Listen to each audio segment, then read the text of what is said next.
الحمد لله نحمده ونستعينه ونستغفره ونؤمن به ونتوكل عليه ونعوذ بالله من شرور أنفسنا ومن سيئات أعمالنا من يهده الله فلا مضل له ومن يضلله فلا هادي له ونشهد أن لا إله إلا الله ونشهد أن سيدنا وحبيبنا وشفيعنا ومولانا محمدا عبده ورسوله أما بعد أعوذ بالله من الشيطان الرجيم بسم الله الرحمن الرحيم اقرأ باسم ربك الذي خلق الإنسان من علق اقرأ وربك الأكرم الذي علم بالقلم علم الإنسان ما لم يعلم صدق الله العظيم۔ معزز سامعین کرام، اللہ رب العزت کا بڑا احسان اور کرم ہے کہ اللہ رب العزت نے جناب مولانا جمال اکبر صاحب کو دینی ادارہ قائم کرنے کی توفیق بخشی ہے۔ یہ دینی ادارہ جیسا کہ آپ سن رہے ہیں کہ قرآن کریم کی تعلیم و تعلم کے لیے یہ ادارہ بنایا گیا ہے۔ یہ قرآن مقدس اندازہ لگائیے کہ اس وقت میں یہ کتاب اتاری گئی تھی، اس زمانے میں ہر قسم کی برائی، ہر قسم کی خرابی پائی جا رہی تھی۔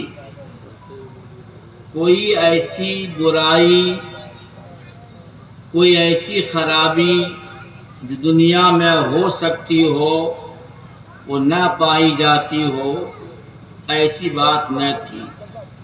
ہر قسم کی برائی اور خرابی اس زمانے میں پائی جا رہی تھی۔ آدمی ایک خدا کو پوجنے اور عبادت کرنے کے بجائے انسان کئی خداؤں کو عبادت کیا کرتے تھے۔ ایک اللہ کی عبادت نہیں کرتے تھے بلکہ من پسند خدا کی عبادت کیا کرتے تھے،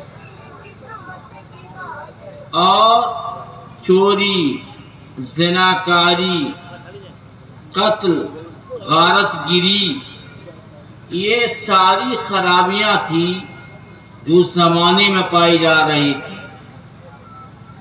سنگ دلی کا عالم یہ تھا کہ لڑکیاں ماں کے پیٹ سے جب پیدا ہوتی تو اس کو زندہ دفن کر دیا جاتا تھا۔ شراب ان کے گٹھی میں پڑی ہوئی تھی۔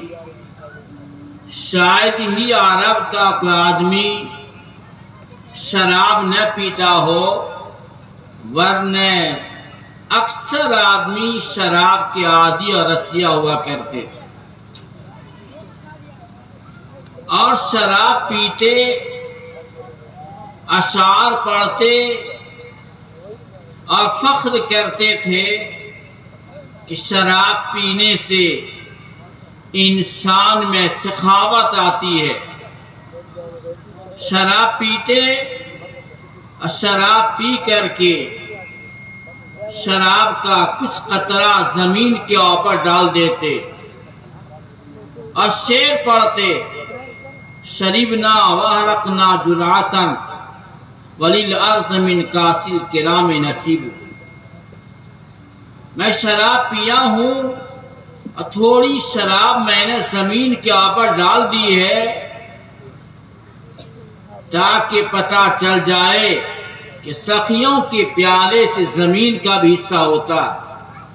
شراب گٹھی میں پڑی تھی۔ فحش بدکاری کا یہ عالم تھا کہ زنا عام، بلکہ خانہ کعبہ کا بسا اوقات ننگا طواف کرتے تھے، لڑکیاں اور عورتیں بھی ننگا طواف کرتی، اور مرد حضرات بھی خانہ کعبہ کا ننگا طواف کرتے تھے۔ یہ عالم تھا، برائی عام تھی۔ اللہ رب العزت کو اس انسانیت کے اوپر ترس آ گیا، اور اللہ رب العزت نے دنیا سے کفر اور شرک، دنیا سے برائی کو مٹانے کا ارادہ فرمایا، اور حضرت نبی کریم علیہ الصلاۃ کو مبعوث فرمایا اور کتاب ہدایت نازل کی، قرآن مقدس کو نازل کیا، اور یہ بتلایا اقرأ بسم ربک الذی خلق، خلق الانسان من علق، اقرأ وربک الاکرم الذی علم بالقلم، علم الانسان ما لم یعلم۔ اپنے رب کے نام سے پڑھو جس نے انسان کو پیدا کیا ہے، ایک بستہ بے جان خون سے پیدا کیا، اس رب کے نام سے پڑھو۔ اللہ رب العزت نے سمجھایا کہ دنیا سے اگر برائی کا خاتمہ چاہتے ہو، دنیا سے اگر برائی کو مٹانا چاہتے ہو، تو قرآن کی تلاوت اللہ کے نام سے پڑھنے کا رواج ڈال دو۔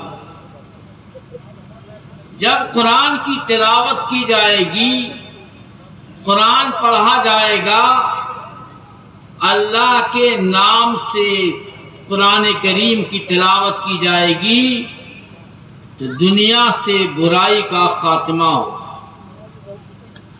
چنانچہ چند سال کی مدت میں قرآن کریم کی تعلیم کی برکت سے حضرت نبی کریم علیہ السلام کی پیہم محنت و مسلسل محنت سے پورا عرب جو برائیوں کا سر چشمہ بنا ہوا تھا، خیر کا سر چشمہ بن گیا۔ وہ جو برائیوں کے عادی مجرم تھے، وہ جو برائی کیا کرتے تھے، برائی نام کی چیز باقی نہ رہی، اور پاک اور صاف معاشرہ تیار ہو گیا۔ اللہ رب العزت نے انسان کو سمجھایا کہ دیکھو، اقرأ بسم ربک الذی خلق، خلق الانسان من علق، پڑھو اپنے رب کے نام سے جس نے پیدا کیا، اور پیدا کیا بستہ خون سے، منجمد خون سے انسان کو پیدا کیا۔ اشارہ کر دیا گیا کہ پڑھنے اور پڑھانے کی ابتدا اس وقت سے شروع ہو جانی چاہیے جب بچہ ماں کے پیٹ میں ہو۔ جب بچہ ماں کے پیٹ میں ہو، بچے کو اپنے رب کے نام سے پڑھاؤ۔ جب بچہ ماں کے پیٹ میں ہے، کیسے پڑھے گا بچہ؟ ماں قرآن کی تلاوت کرے گی، باپ ماں کے بغل میں، بیوی کے بغل میں بیٹھ کر قرآن کریم کی تلاوت کرے گا، تو ماں کے پیٹ میں پرورش پانے والا بچہ قرآن سے متاثر ہوگا، قرآن کی اخلاق اور آداب سے واقف ہوگا، اور جب دنیا میں ماں کے پیٹ سے پیدا ہوگا، یہ بچہ قرآن کا پڑھنے والا، قرآن کی تلاوت کرنے والا، قرآن پر عمل کرنے والا بچہ بنے گا۔ اور اگر ہم نے غلطی سے بچہ ماں کے پیٹ میں ہے، ہم نے گانے کا دھن لگا دیا، ماں موبائل سے گانا سن رہی ہے، ماں موبائل کے ذریعے سے ناچنا دیکھ رہی ہے، غلط قسم کی فحش تصویر دیکھ رہی ہے، کہ بچہ ماں کے پیٹ میں برائیوں کا مخزن بن جائے گا، برائیوں کا خزانہ بن جائے گا، برائیوں کا عادی بن جائے گا۔ جب یہ بچہ ماں کے پیٹ سے باہر آئے گا، اب اچھائی لے کے نہیں آئے گا، برائی لے کر کے آیا ہے، اور دنیا میں برائی کو فروغ دے گا۔ کہ اللہ رب العزت نے اشارہ فرما دیا کہ پڑھنے پڑھانے کا رواج اور پڑھنے پڑھانے کی ابتدا ہونی چاہیے جب بچہ ماں کے پیٹ میں ہو۔ لیکن یہی کافی نہیں ہے، بلکہ جب بچہ بڑا ہو جائے اور قلم پکڑنے لگے تو فرمایا اقرأ وربک الاکرم الذی علم بالقلم علم الانسان ما لم یعلم۔ پڑھو اس رب کے نام سے، اس نے سکھلایا ہے، بڑا کریم ہے، بہت نوازنے والا ہے، اس رب کے نام سے پڑھو جو انسان کو قلم کے ذریعے سے سکھلایا، جو انسان نہیں جان سکتا تھا، اس قلم کے ذریعے سے اللہ نے سکھلایا۔ ایک بے جان قلم سے اللہ سکھا دیتے ہیں، اس اللہ کے نام سے پڑھو۔ تو پڑھنے اور پڑھانے کی ابتدا ہونی چاہیے، بچہ ماں کے پیٹ نہ ہو تب سے۔ بچہ جب ماں کے پیٹ سے آ جائے اور قلم پکڑنے لگے تب بھی بچے کو اپنے رب کے نام سے پڑھاؤ، اور جس قدر تعلیم و تعلم کا رواج رہے گا دنیا سے برائی کا خاتمہ ہو جائے گا۔ یہ اللہ رب العزت نے ہمیں بلا محنت کے، بلا مشقت کے، انسانیت کے اوپر ترس کھا کر کے اللہ نے قرآن کو نازل کیا، اور اتنا مستحکم، اتنا وزنی، اس قدر طاقتور ہے قرآن کریم کہ اللہ نے فرمایا لو انزلنا هذا على جبل لرأيته خاشعا متصدعا من خشیت اللہ۔ یہ قرآن مقدس اتنا بھاری ہے، اتنا وزنی ہے کہ اگر ہم اس قرآن کو پہاڑ کے اوپر نازل کر دیتے تو لرأيته خاشعا متصدعا من خشیت اللہ، پہاڑ اپنی طاقت کے باوجود، اپنے طاقت کے باوجود یہ پہاڑ پھٹ جاتا، اتنا وزنی اور طاقتور قرآن کریم۔ یہ تو اللہ رب العزت کا احسان ہے کہ اللہ رب العزت نے قرآن کریم کو حضرت نبی کریم علیہ السلام کے دل کے اوپر، قلب اطہر کے اوپر نازل فرمایا، اور حضرت نبی کریم علیہ السلام کے قلب کے واسطے سے قرآن آیا تو قرآن میں ٹھنڈک پیدا ہو گئی، قرآن ٹھنڈا ہو گیا، قرآن کا جلال کم ہو گیا، اور قرآن ہمارے پڑھنے کے قابل ہو گیا۔ اور اگر براہ راست قرآن کو نازل کیا جاتا تو انسان قرآن کے الفاظ کو اپنی زبان سے ادا نہیں کر سکتا تھا۔ جب قرآن کریم کا نزول ہوتا تھا اتنا وزنی قرآن پاک تھا اتنا وزنی تھا کہ جب قرآن نازل کیا جاتا تو حضرت نبی کریم علیہ السلام باوجود کہ آپ بہت زیادہ طاقتور تھے، بہت زیادہ قوت والے تھے، آپ کو 4000 انسان کے برابر طاقت تھی، 4000 انسان کے برابر آپ کو طاقت تھی، لیکن جب قرآن کا نزول ہوتا، وحی کا نزول ہوتا، تو حضرت نبی کریم علیہ السلام پسینہ پسینہ ہو جاتے تھے۔ آپ اونٹنی کے آپت تشریف فرما ہوتے تو اونٹنی بیٹھ جاتی تھی،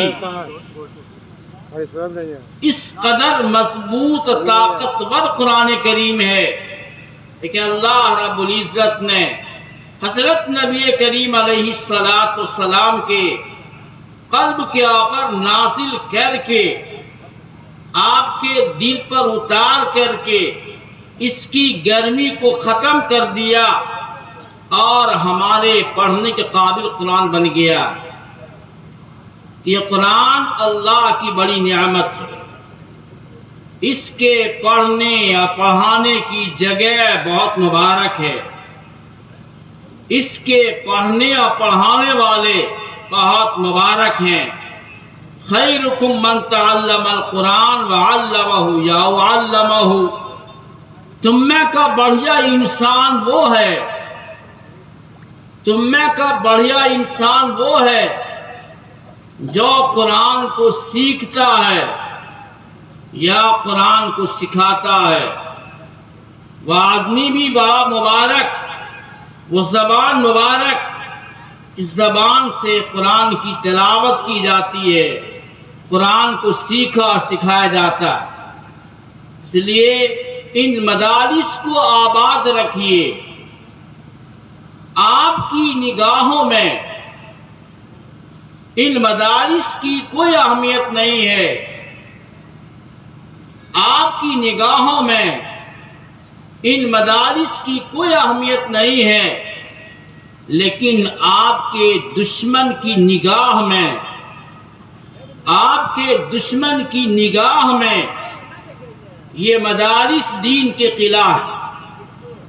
وہ سمجھتے ہیں جب تک یہ مدارس اور مدرسے والے چٹائیوں پر بیٹھ کر کے دینی تعلیم دیتے اور لیتے رہیں گے، یہاں اسلام کو ختم کرنا آسان نہیں ہے۔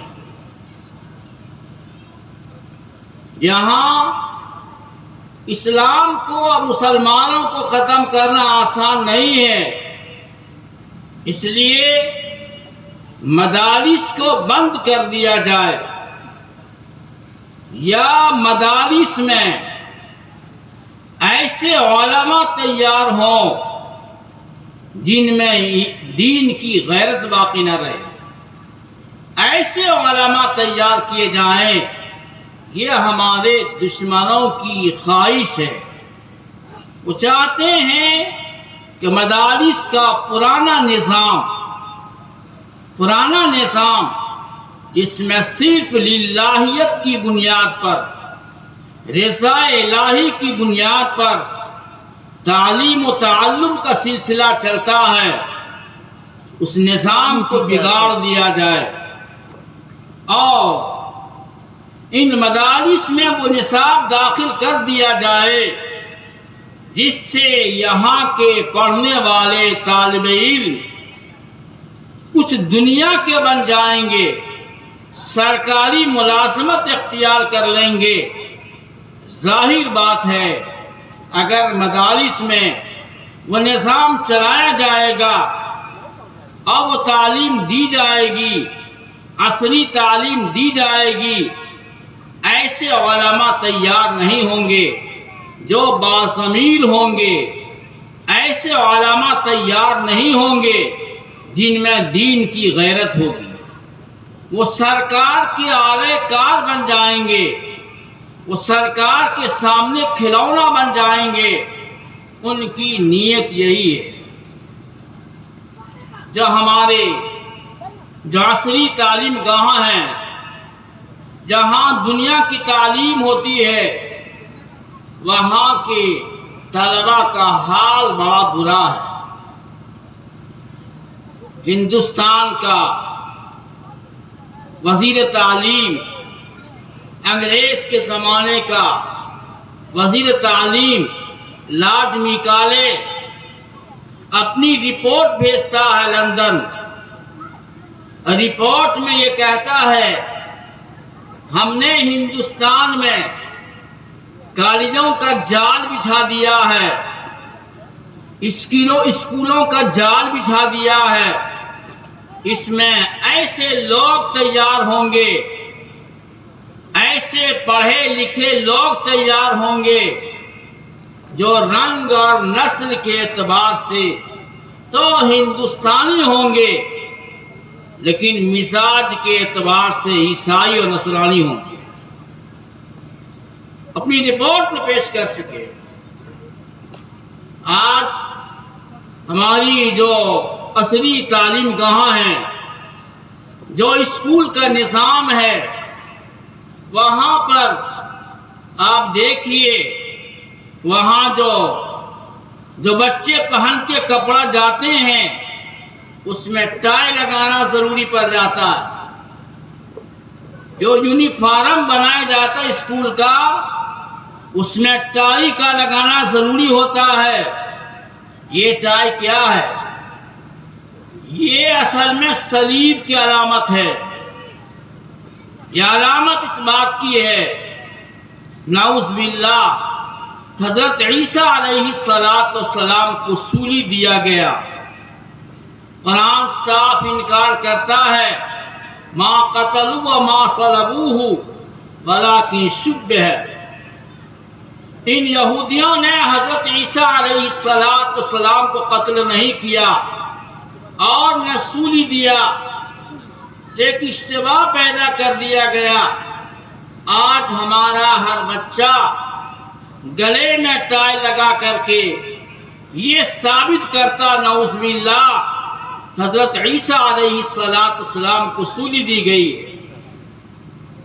آج ہمارا اسکول کا سارا نظام ہے، ہمارے بچوں سے وہ کام کرایا جاتا ہے جو مشرکانہ کام ہوتا ہے۔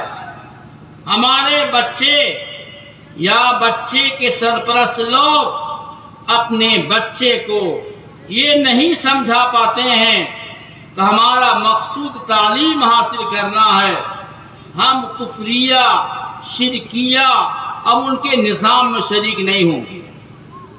لیکن ہم اپنے بچے کو بھیجتے ہیں اور وہ جو ہم کو سمجھاتا ہے، جو ہم کو کہتا ہے، ہمارے بچے کو کہتا ہے، ہمارے بچے اس کے کرنے پہ مجبور ہوتے ہیں، ہمارے بچے کفریہ شرکیہ اعمال میں ملوث ہوتے ہیں۔